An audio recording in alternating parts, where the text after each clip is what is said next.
Metanomics is brought to you by Remedy Communications and Dusan Writers Metaverse.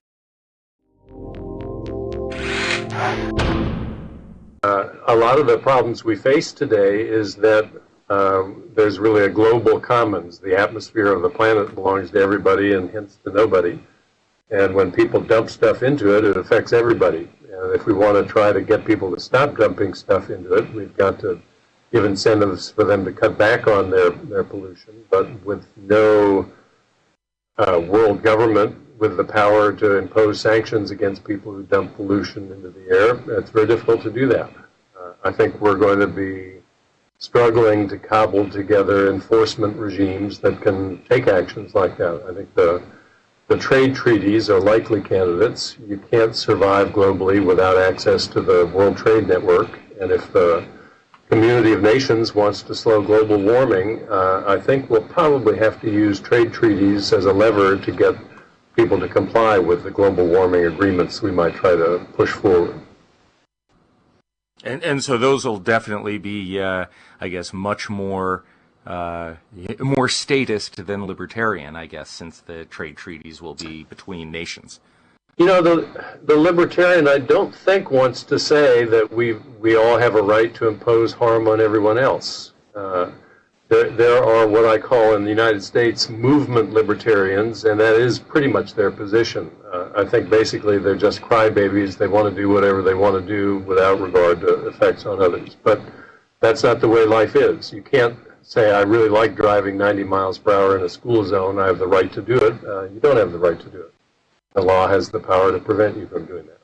So I think if you want to be a libertarian, I think your real interest in this debate is to acknowledge that the community has the right to try to prevent people from harming others, and then argue as effectively as you can for the least invasive forms of regulation to achieve your objective.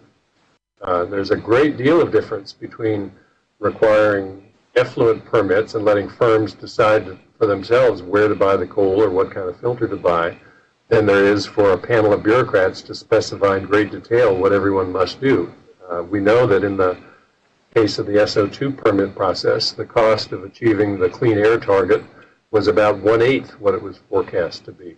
Firms responded very flexibly and cheaply to the incentive system. It was much, much more expensive when we tried to tell them what to do. So I think the libertarian who really wants to get the state off his back had better not deny that the community has an interest in restraining harm to others. Rather, the focus should be how to make attempts to restrain harm as uninvasive as possible. Mm-hmm. One direction that libertarians often espouse is voluntary associations that can help address issues like the tragedy of the commons. You know, you mentioned, for example, global warming. Excuse me. And I'm wondering how far you see voluntary associations. You know, how successful can they be with some of the big concerns that we face? And actually, maybe just sticking with free speech for a minute. You know, one possibility is that the global internet becomes filled with, numerous communities, all with different speech standards. Some things might be extremely offensive to one group and in one community, and they would simply leave that community.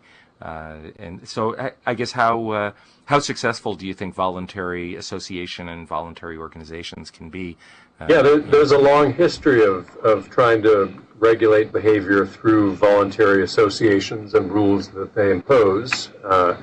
We see that in gated communities, for example. And since you don't have to join any particular gated community, our tolerance for the kind of rules that are legitimate to impose in that context is much greater. The gated communities tell people you have to paint your house only a color from a limited palette that they provide. You have to plant only certain kinds of flowers. There are all sorts of regulations on behavior that if the state tried to impose them, we would never accept because it's a private contract. You can opt out if you want. It seems more tolerable in the context of a gated community. It's the same with online communities. They're developing rules now.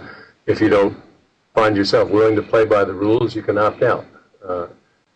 I think there will eventually be problems along those lines.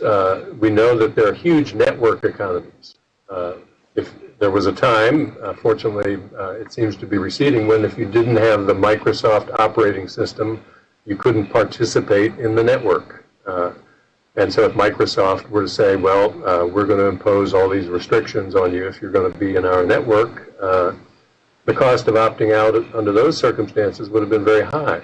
I don't think we would be tolerant of regulations imposed in that manner.